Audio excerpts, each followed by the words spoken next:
we need Johnny Cash, that dinosaur song for this, Mike. That's what we need. So he's a treat, but we love him. He's our Mike Stine. Yeah, engagement of the elastic structures, and that will align hoof fascium axis alignment, make for a happy coffin joint. Yeah. So. All right, guys, you ready? Ready. Okay. So just give you an idea.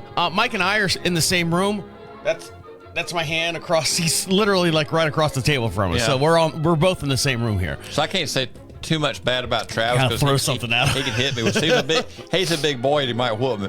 I'm just overwhelmed because I mean, who am I? I'm just a dude up here in Minnesota that knows some people and does some things. Well, you're going to be very important to our audience, believe me. Well, he does know some people, and he has for a long time. All right, we're going to take you off camera, and then we'll get started with the show. That sounds good. I'll blow my nose real quick. Okay. I didn't want to say he had a little snot booger on his nose, but no, I was kidding. He didn't. He was fine. I know. It's 23 not 23 in the studio. It's 23 outside. He's about the same temperature up there than we were. I told him it was 23 in the truck when he came in. And he said he was 24. I know the thermostat over there says 50, and I got all the heaters running in this room. Right. It's not a very. This one's nice and toasty. Yeah, I kept that over there for you, Mike. I know. Because I know. You're a little toasty. Your little sensitive skin gets a little sensitive little fella. You ready, Mike? Yes, I am. Here we go. The unit is self-contained with its own saddler, farrier, wheelwright and so on. It's a rigorous training dished out who know all there is to know about horses, and it brings results. We take you behind the scenes now to show just some of the interesting aspects of this training.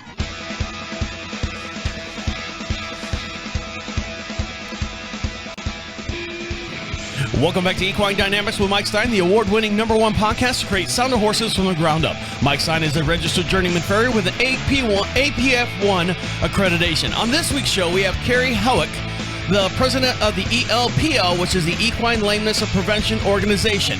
We're going to talk about farrier isolation and being self-aware of your work. All this and much more we discuss here on Equine Dynamics with Mike Stine. And over to my far right side is Mike Stine. How are you? I'm doing good, Travis. How are you, and how are you, Kerry? Always good catching up with you. Kerry's not on the thing yet, Mike. We'll catch up with Kerry in a minute. We'll catch up with Kerry here in just one minute. We're having that talk about the mouth going and eventually, Yeah, the catching up. Now, there you go. Mike, we've been doing this. This is coming up on over 3 years now doing this show, and we've had at least 80 some odd different guests on here, and you still mess up every single time in the beginning of the show. And you know what? Next time I'll do it again.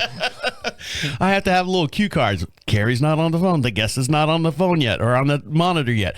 But yes, Kerry is going to be joining us here in the studio in just one sec. And now's your chance. If you haven't been over to our YouTube channel, go over to YouTube, search Equine Dynamics, Mike Stine's YouTube channel. Give him a subscribe over there, and you can see all the shenanigans and stuff that goes on here in the studio as in live and real time as it happens here. So, Mike, how are you? Are you doing all right? I'm doing good. How are you? I'm doing all right. Well, I say I'm doing all right. Always something happening here on the property. Now, we sit on 22 some odd acres here just outside of Charlotte, North Carolina, a little town called Marshville, population 2,500 people. Yeehaw.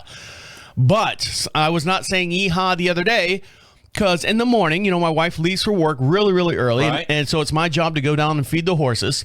So the pathway from the main house down to the barn is probably, 75 yards or something like that? And I'm walking down the pathway. And as I'm walking down, all the pastures are on the right-hand side. We've got one that's completely... Unless you're walking backwards. It'd be on my left-hand side. That's right. And as I'm walking down, I always look, and we have two horses here. We have Dominique and we have Cayenne, and they're little buddies. They all they do is eat. They're retired. And as I'm walking down, I see Cayenne, and then I see Dominique a little further away. And as I'm walking down, I go, is she out? Like out of the pasture? And as soon as I saw that, I get a phone call from my neighbor, and I go, before I answered, I go, Dominique is out of the pasture again. She's in the next neighbor's property eating on their trees and stuff. They got like brush and stuff. And I answer the phone. I go, hey, man, you want to buy a horse? I got one in your backyard if you want to buy it. And he goes, and he's Filipino, so his English is a little broken. Right. And he's like, no, my daughter says, the horse is in our yard. I go, I know. I'm sorry, man. I'm sorry. He's like, no. I just wanted you to know. So I run down. The horse is not going anywhere. No. So the horse follows me down the fence, and he's on the or she's on the opposite side of the pasture. And I go down to the barn and walk around and let her in. We have a gate that'll allow her in to come back into the property. She comes right in just like a normal dog would, coming outside from the yard. She wants food. She wants food. And then so my wife and I were trying to figure out what's going on because this happened before. So I grabbed the electric fence. Now it's a solar electric fence. Right. And I just kind of, you tap it with the back of your wrist and I tap it. Just grab hold of it. Well, eventually I did because it's a rope, but it's that braided rope with the copper wire inside. Right. So I said, you know what? I got to do it because I don't know where the tester is. It's back up at the house. I'm not walking back up there. So I grabbed the rope. Nothing. Grab the middle rope. Nothing. Grab the bottom rope. Nothing. So I had to take a walk around every single pasture, check all the fittings. Keep grabbing the rope. Grabbing the rope. Nothing. So you go to the source. Right. Well, the source is, a box about the size of like a laptop. And it's a solar panel. Right. And we put it in the tree, 4 or 5 years ago, up high, probably about 8 feet in the air. And what's happened is the trees around it have grown so much, it's now shading that solar panel. And the horse is fine with that. And the horses are okay with that, but the horses also know that it's been overcast for the last 3 days, so it hasn't had a chance to charge. So for every other day, they're testing that fence, and then it ran out of juice, and they just walked right through the fence. I have an idea. What's that? Run from the barn. A power cord. And put a light over the solar panel so the light can constantly shine on the solar panel to charge your battery. I don't know if that'll work. Does that work? It has got to be a certain... It's worth a try. How about if You're probably going to have to use one of those the old school... Yeah, with the filament inside. With filament in there, yeah. I'm just going to duct tape my mag light on it and just be done with it. Right. And then you'll have light on it all the time. Yeah, and then I just got to change the batteries in that. Yeah. I don't think I'm... out of efficiency, yes. I think I'm borrowing from Peter to pay Paul type deal. All right, guys, we got a big show to get into, lots to talk about. And coming up here, so stick around. You're going to listen to Kerry Haugh. I'm going to mess up his name because it's very uniquely pronounced. It's Haugh. Well, we'll ask him. He'll correct me when we get back. That's right. So stick around. You're listening to Equine Dynamics with Mike Stine. He'll be right back. It wouldn't be solar panel then. It'd be solar. It'd be just regular wattage power. Battery. Then you just never mind. The government would fix it. Yeah. My wife was like going, if it doesn't work, I'm going to go out and buy a plug-in one. And I'm like, I'm just, in my mind, I can hear that power meter just going and going and going and going. See, that's why you should run light bulbs out there and get enough light to bulbs to make it work. Because that'd be more efficient. Put a grow light out there. Then all the trees will grow. Right. Oh. So did I say that right? Haugh? Haugh. Haugh. Haugh. I might have had a little stammer in my delivery. No, it's okay. Haugh. I'm gonna say it. Haugh. I got it written down phonetically, but then my mind says, no, it's not like that. It's something else. All right, Haugh. You ready, Mike? Yes. Kerry, you ready? Welcome back to Equine Dynamics with Mike Stine. You can be part of the show. You can join the podcast. And the way you do that is go to equinedynamics.com. At the top of the page says join the podcast. And you'll see a little orange bar across the top of the screen. It says leave a message for Mike Stine. Your voice can be recorded if you've got a microphone on your device, your smartphone, your tablet, your PC. If you got a microphone on that, speak right into it. Comes right to our inbox. You can be anonymous if you want. It's going to ask for a name. You can be anonymous on there. You can put Twinkle Toes on there for all I care. And your voice will be played right here during the podcast, and we'll answer your question right on the air. It's just like you're sitting here in the studio with us. And sitting in the studio with us right now is Mike Stine. How are you? I'm doing good, Travis. How are you? And how are you, Kerry? Always good catching up with you, buddy. Good to see you, Mike and Travis. And joining us here in the studio this week is Kerry Haugh. Did I say it right that time? Haugh. Perfect. Awesome. And don't forget, for every podcast we do, we have a matching video. You can see all our smiling faces over on the YouTube channel. That's search Equine Dynamics Mike Stine over on YouTube. Give him a subscribe over there. We have now reached over the 1,000 subscriber limits, and the videos over there are doing just as well. Now, speaking doing just as well, Kerry, you are the president of the ELPO, which is the Equine Lameness Prevention Organization. So explain what your organization does and how it came to be. Okay.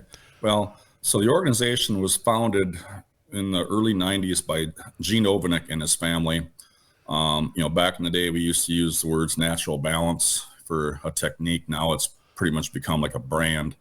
But what Gene and his family was hopeful that we could create methods that were easily transferable to horse owners, to farriers, to trimmers, and create a language that we could communicate. Because like when Mike and I talk, okay, we're a couple of dinosaurs, so we use words like long toes, low heels, you know, and we can paint a pretty good picture of that. But with the average person, if we can say, you know, there's a toe distortion of a 2, or it's moderate toe distortion, or there's a medial lateral imbalance, so the lateral heel is a 3 or moderately distorted, and the medial heel is a 1 or mildly distorted, and that starts to create a paint by picture aspect, so we can have better communication, you know, just because the farrier world is very gray, you know, and that's because we're all getting old.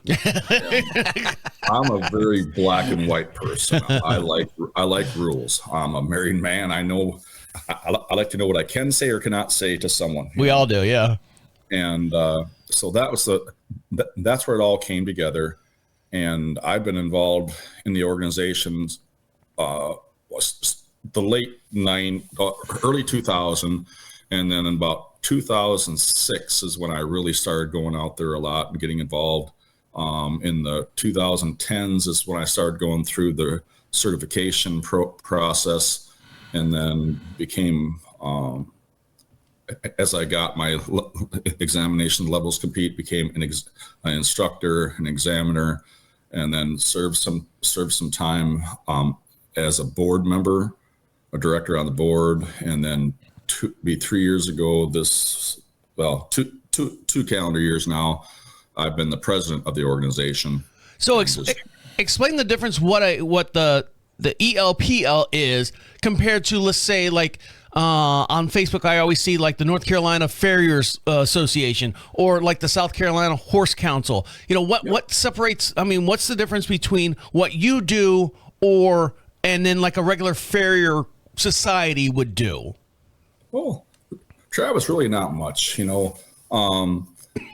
There are oftentimes, you know, most states have their organizations, you know, like in the United States, you got the AFA, which has been big for years, WCB, that's, you know, gaining momentum the last few years down south, BWFA, I believe, you know, and then the EL. So really, there's no difference, Travis, you know. We all feel like we want to belong someplace, you know. IAPF, you know, I was involved in that when the organization first started, you know, and then I kind of felt like I was at a crossroads in my career that from joining a leadership standpoint with the ELPO, I really didn't know if I could be involved in both of them, if there was a conflict. I mean, and that was just silly, to be honest with you. Now, with your organization, is it a membership? And if it is a membership type deal, what are the advantages of being a membership for the ELPF? I'm sorry, the ELPL. Oh, yes. The ELPL, as far as the accreditation that you guys offer, okay. And also like your membership foundation. What, you know, how far do you reach? I know you say you reach, you know, here and there, but as far as like full membership, you know, not calendar, but how many people are on your roster, for lack of a better term? Okay, so we're actually an international organization. We have farriers in England, Denmark, New Zealand, and the United States. So last time I checked, there's about 300 to 350 members. You know, some are active, some not so active, like every organization. Mm-hmm. If you are a member, it does get you into our clinics and courses at a reduced rate. We also have access to, you know, back in the day, we used to mail out newsletters. Now we try to do everything online. It gives you access to that. We've got a very, very, very good anatomy lecture online that it's the best. I mean, Mike does a tremendous job with anatomy. This one I'm really proud of, because I think it's our ground that we stand on at a barefoot course. This is where we teach the foundation to build everything off of, you know, and it's really good. And the certification, is there a certification? Like, for example, Mike's an APF1 and, he's gone through all that accreditation and stuff. Is this something that you can add to your tackle box? When I say your tackle box, I always imagine this big box of tools that you have. And this would be one of those tools, your accreditation, your continuing education, that type deal. Is there a certification or something that you can basically add to this toolbox? And what is it that you offer? Oh, you bet. We can put lots of letters in your toolbox. Yeah. I mean, Mike's got half the alphabet in his toolbox, and I got enough where if you threw it in a lake, it would sink real quick. But first of all, we start out with a live sole hoof mapping certification. We call that L1. That's can you identify? So we use terms. That's the biggest thing. Common language. Hoof mapping is using external references to find internal structures. So in regards to anatomy, we tell people we offer them X-ray vision to an extent. Then level 2 is a certified barefoot trimmer. Oftentimes, horse owners, that come to courses, seek that out. Young farriers that are just getting started just come through our school. That's oftentimes their first level of certification. Level 3 is a certified farrier practitioner. That's basic. It's like a certified farrier in the AFA. The next one is a level 4 certified lameness specialist. I'm not a huge fan of the words there, but it's what they are. It's what they landed on. But but that one, that's a tough test. I mean, I would say that is like the CJF in the American Farriers Association, but with an endorsement stamp. I mean, it's a tough exam. The written exam is pretty intense, and the horse you draw is the horse 9 you draw. times out of 10 are broken, and it's what can you do? Like, the thing that, and I don't want to get ahead of myself here, but the horse always deserves the opportunity to be right, because as farriers, we've all got our opinions. Mike's got his way of doing things. I got my way of doing things. Joe Bag of Donuts got his way of doing things. But, what drew me to Mike, like back in the day, was I heard him speak, and the information they shared, it was commonsensical. It made sense to me, and he was real.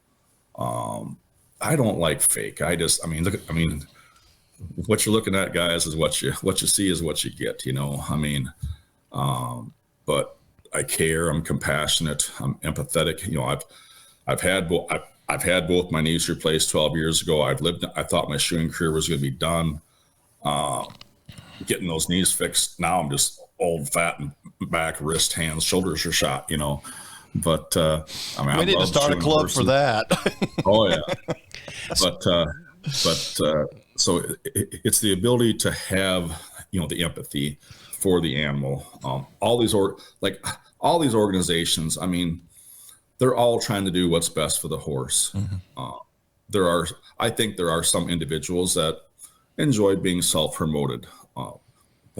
One of the things that drew me to the organization, because I've been a part of a lot of different state organizations, national organizations, and it's just the humility that the Overnick family has shown, the mentors that I've had, either within the organization or outside the organization. I'm drawn to like-minded people, and then the honesty and just, you can tell when when they're just loading you.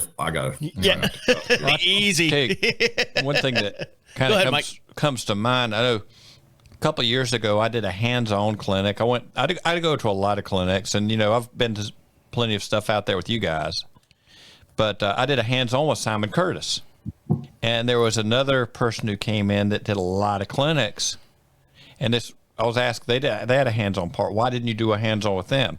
Because Simon's lived in the trenches. He's got dirty. And there are people out there doing clinics that we've researched and we've done this and we've done that, but they haven't lived in the trenches. And it is a whole different outlook. And I'm sorry, but you and me live in the trenches. When it gets ugly and gets dirty and all that kind of stuff, we got to figure it out anyway. Yeah. And so I respect somebody. It's like with trainers, somebody says, well, that so-and-so, did they buy the horse or did they build the horse? Bought it or built it? You know, Well, if they built a horse, they're real. Like when I first started, Mike, I mean, like one of my catch sayings was, well, in theory, for a towed in horse, a towed out horse, yada, this, that, yada, yada, yada. I mean, I had,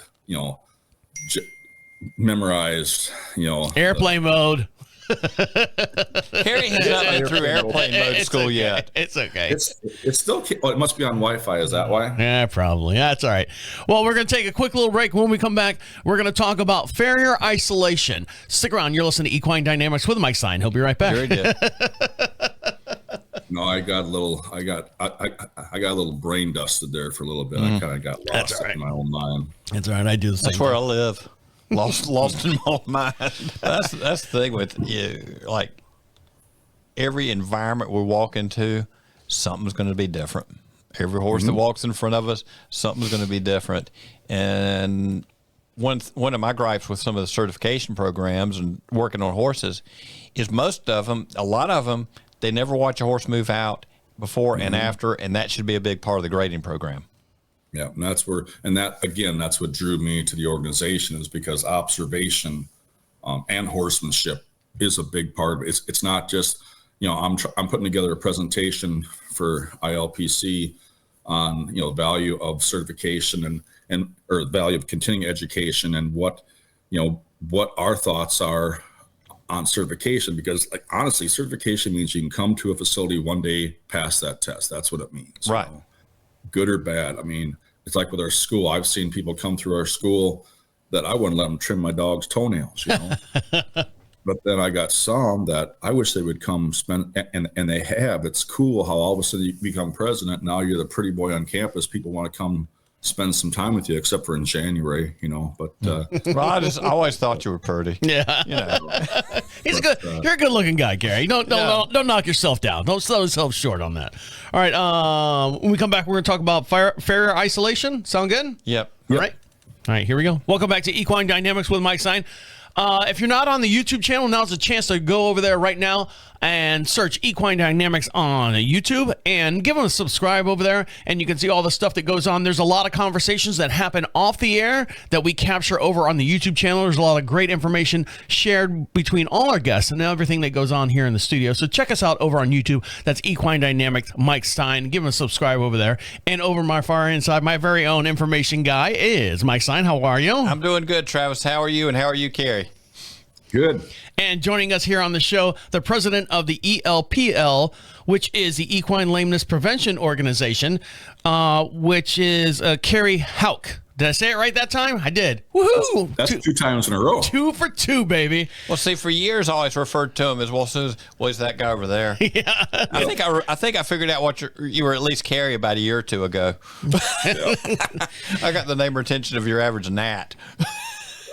So we're going to talk about, you brought up the topic during the break about farrier isolation. Now, when I hear that term, farrier isolation, I think of a guy who's gone to your schooling, gone to your organization, got the certification, and saying, okay, I don't need any more help. I know everything right now. And basically just goes out there and he's in his own little planet, his own little world, his own little horse world, going out there and shoeing horses and learning on his own as far as, well, that didn't work, or that didn't work, and that type of stuff. When you say farrier isolation, am I close to that definition, or am I way off base on that?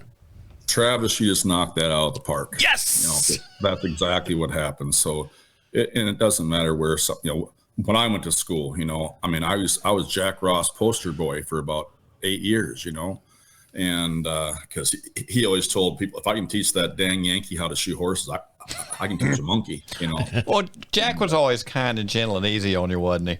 Oh, he was very pleasant. Oh, yeah. Just a loving, giving man. Yes. God rest his soul. He passed away, but no. So what? And the same thing. And the same thing happened to me. You come home from school, fortunate enough to build a business. Like for me, I was very blessed because the year I started, 5 farriers within an hour of me either left, went to a different area, or left the industry. And so I basically inherited 5 farriers' books. And so I hit the ground running, and have been a big tally shooter. And I don't know, I mean, as I get older, that's overrated too. But, we used to knock some horses out and still do. But you come home and you think you know something, you're basically lethal, but your clientele doesn't know any better because they're desperate to get someone there. And they're relying on you for the information. And, so here's a sad fact, Travis, my business was built not based on the quality of my work. It was the fact that I returned a phone call and showed up, treated the horses and the owners with respect. That's what, and got around, some tough horses. He shows up, he gets it done, right? Yeah.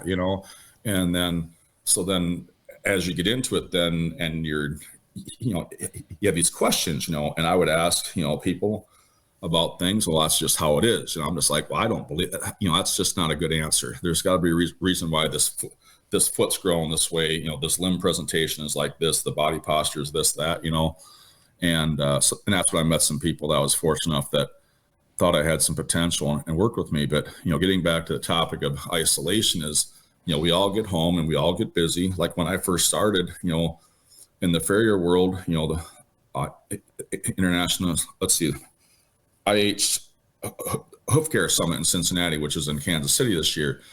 For years, that's been that's the world's largest trade show and continuing education conference for the industry. Well, like when I first started and I was getting the American Farriers Journal and, it'd be nice to go to that, but I'm just too dang busy, and then you just and then all of a sudden one year you go and then you realize that, being too busy is just a cop out. Mm-hmm. And then we all, and I don't want to step on my own toes for the next topic conversation, but we all think, like when you first start out, you overestimate your ability of your work. I mean, you think everything's flat and level and, you got a sprung heel. Well, that horse must have stepped on it. No, maybe you just knocked that heel off when you were rasping. Well, not only that, when you're out there isolated by yourself, you have no one else to say, "Hey, no, you're doing that wrong," because of the experience that they might have, that Mike Stine would bring to the table. Because you're not learning. I mean, you are technically learning. You're probably learning at a slower pace.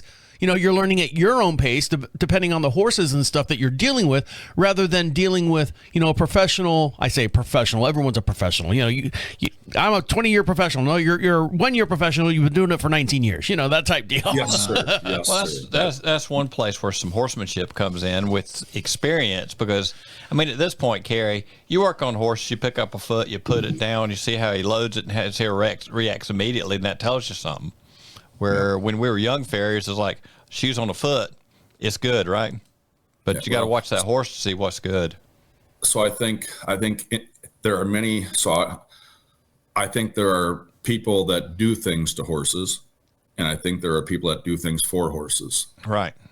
And getting back to when being self-aware is a learned skill set, because part of that requires a bit of humility, and horseshoers. Okay, so there's a lot. I came out of the Western world because, how I got started shoeing was I rodeo with a bunch of guys, and one guy was part-time shoer, and he always had cash in his wallet, and I asked him, I said, so this terrible question, I said, can a guy actually make a living doing this, And he goes, well, Kerry, with your personality, you can sell ice to an Eskimo. I think you'll be all right, So then that got me all excited, But again, this, he went to a 2-week school and came home and built a business. And then what's funny is about 10 years into it, he got hurt. And he told his clients I was going to take him on. Well, I already had a full book, but I was trying to help my buddy out. Well, funny story is I think only 2 of those clients went back to the original farrier because they could see the difference in the work that was done. So it goes back to being self-aware, Travis, where I'm trying to go on that is because we get lulled into thinking, what's this like when you sing in a shower, my voice ain't that bad, The shower sounds great. Because there must be tremendous acoustics in a shower, I guess, Yeah. But then when you sing on stage, it's maybe sounds more like a heifer. That's why I've been thinking about doing my own Christmas album this year. My shower's got auto-tune in it. All right, guys, we're going to take a little break and come back, and we're going to continue the conversation of being self-aware of your own work being a farrier. So stick around. You're listening to Equine Dynamics with Mike Stine. He'll be right back. Kerry's one of those guys. Kerry's never rated himself where he probably is. I'm ready to buy some ice, Well, I tell you what, I got with my stutter, I got a story, a joke that has made my career. It's maybe after we're done. Yeah, we'll talk about it when we're all done. He's got me thinking about going into the ice business. Welcome back to Equine Dynamics with Mike Stine. Make sure you follow him over on Facebook.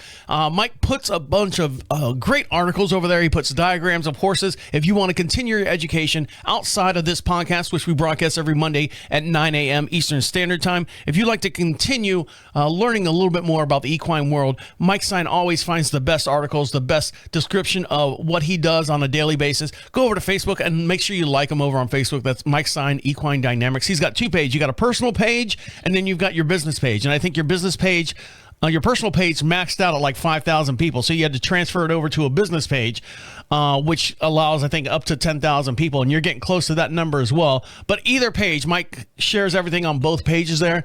That's Equine. I don't remember. Yeah, when he remembers. But you do. I've seen it out there. And I always, I'm amazed at all the different articles that you find and stuff. So you can find him on Facebook. That's Equine Dynamics Mike Stine. And over to my far end side, my very own amazement is Mike Stine. How are you? I'm doing good, Travis. How are you? And how are you, Kerry?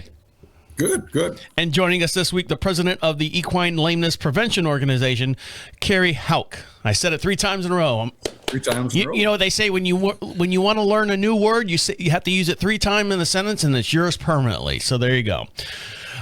So we are going to continue the topic of self-awareness of your own work being a farrier, outside of being isolated, but being aware of your self-work, of what you're actually doing. And so continue that conversation a little bit, Kerry, as far as what we mean by being self-aware outside of, like Mike Stine says, the shoe's on the horse walks off with the shoe, your job is done type deal. Well, so like when a lot of us, first came out of school, while we're at the school environment or with a mentor, there was always someone watching over us, that was kind of our check system, but then you get home and you start getting busy, and then all of a sudden you got 2 or 3 shoe jobs at one place, and now all of a sudden fatigue starts to set in, and then again, a lot of times people are chased, because what's funny is when I talk to people about coming into the industry, I said, what are the main reasons that you want to do this for? And unfortunately, the potential to earn money is the number one thing that I've heard. Yes, it's the glorious aspect of working with the noble beast called a horse. And then there's easier ways to earn money. What I call the misconception of being your own boss, being self-employed, because I consider myself, I got 350 bosses. That's how many two-legged clients I have, but, and so I tell people, I said, if money is the main reason why you're getting into it, you might want to reconsider, because I just can't imagine. I love shoeing horses, and I love watching horses. I love evaluating my own work. You love smelling like a horse? Well, not only that, I understand what he's saying. It's the atmosphere. Right. It's being surrounded by something that you love and learn, like, just on a smaller scale. What I do here in this studio, I love sitting in here, and, my wife cannot stand this at all. She's like, how do you just sit there and do the editing and do the video, and you're listening to the same clip over and over, 5 seconds, 5 seconds, 5 seconds, over and over and over. It's the atmosphere. It's so being around horses, you like to hear the clip clop of the horse come in. You like to hear the chatter of the trainer and the riders and the owners and not the gossip, but every barn's got gossip on it. It's that whole atmosphere all in one. And I understand that completely. But I'll tell you a little joke. When I was first started out, I was doing a horse at a county fairground, and I used to shear sheep when I was younger. Wow. And this guy that I used to shear with was there. He goes, Kerry, you're cutting off horse feet now. I said, yeah. He goes, what made you decide that? I said, at my best, I could shear 10 ewes an hour at $2 a head. And when I first started, I was getting $20 a head for a trim, and I can trim 5. I said, but the real reason, I said, the gals that own horses are a heck of a lot prettier than the ones that own sheep.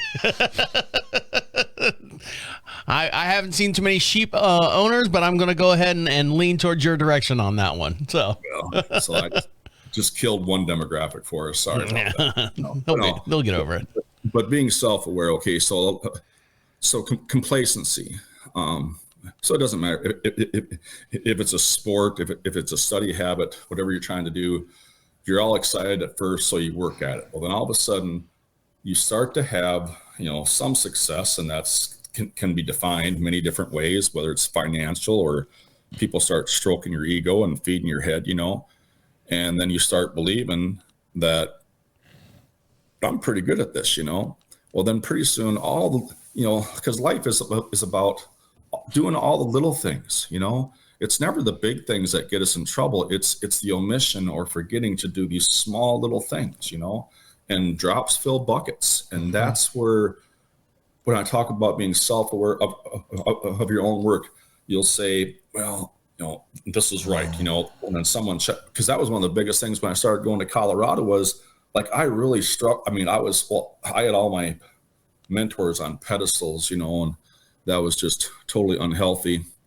But like I couldn't function because I thought, well, they're like shooing gods, and I'm just this person from Minnesota who's able to make a living, but I'm certainly not in their caliber, but then you get past that, and then you just start to take things as just, there's no criticism. I don't even like the word criticism. It's just, it's opinion, and it goes back to eyes, because when Mike first walks up to a horse or a horse comes in the barn, he's looking at a lot of things. He's not just isolated on one thing. He could have a front end lameness presentation come in. I guarantee he's watching that horse's hind end. He's looking at that horse's spine, body posture, all that.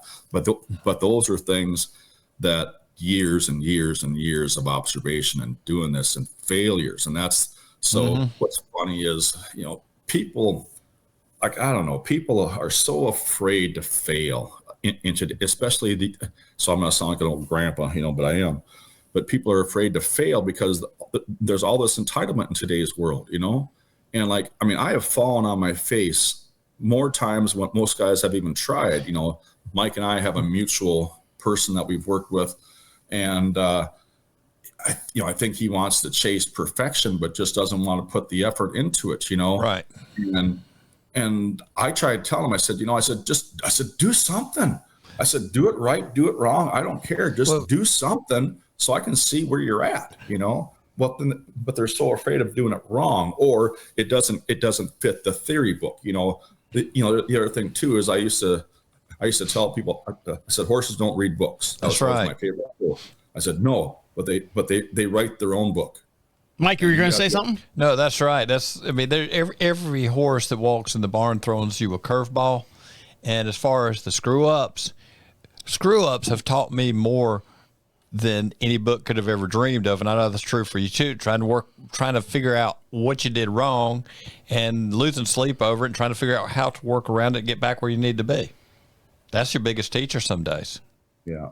So education is the best thing for people to do. Even though you graduated from the school, graduated from the, you got your certification. Woohoo! Look at me, Mom! I'm famous now. That type deal. Education, it doesn't stop there.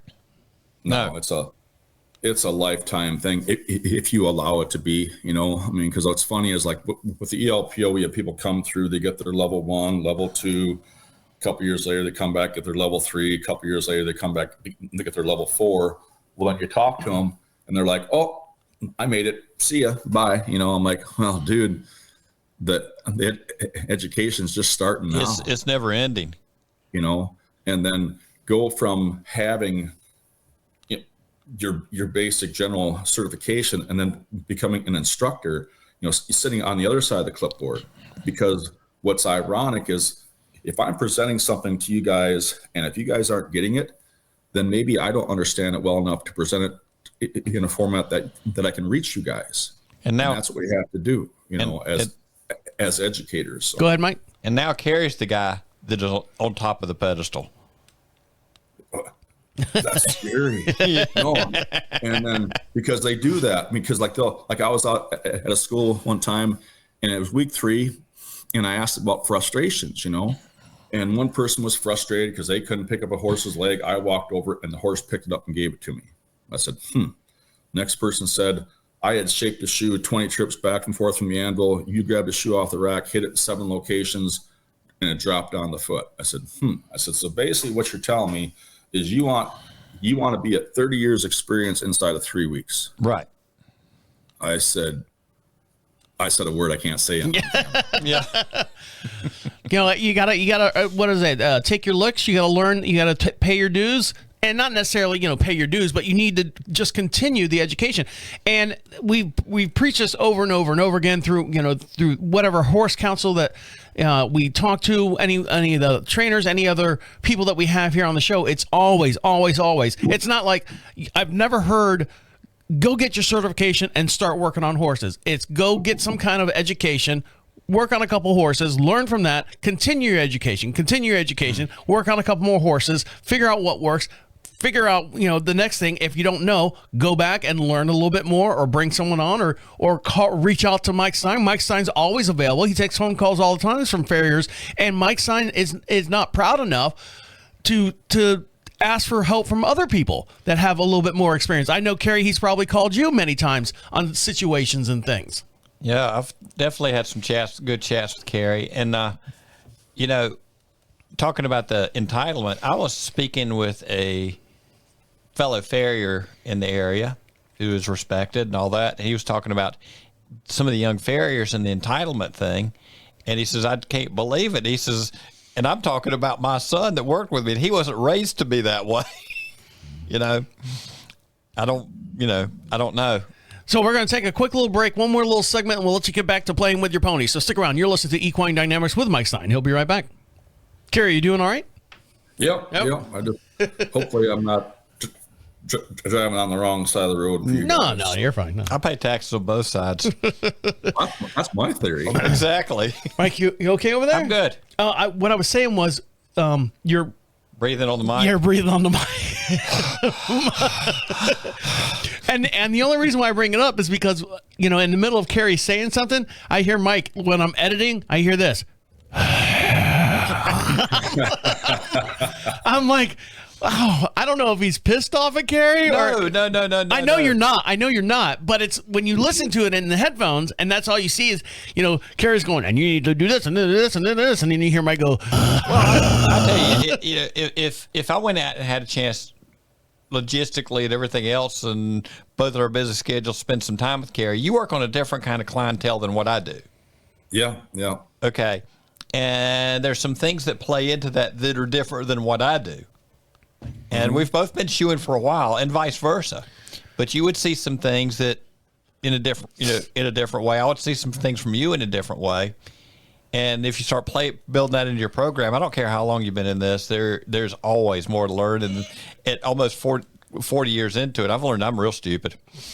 Well, the thing I've learned is that, I've had some dressage horses teach me some things that have really helped turn the corner on some of these high-end barrel horses. Right.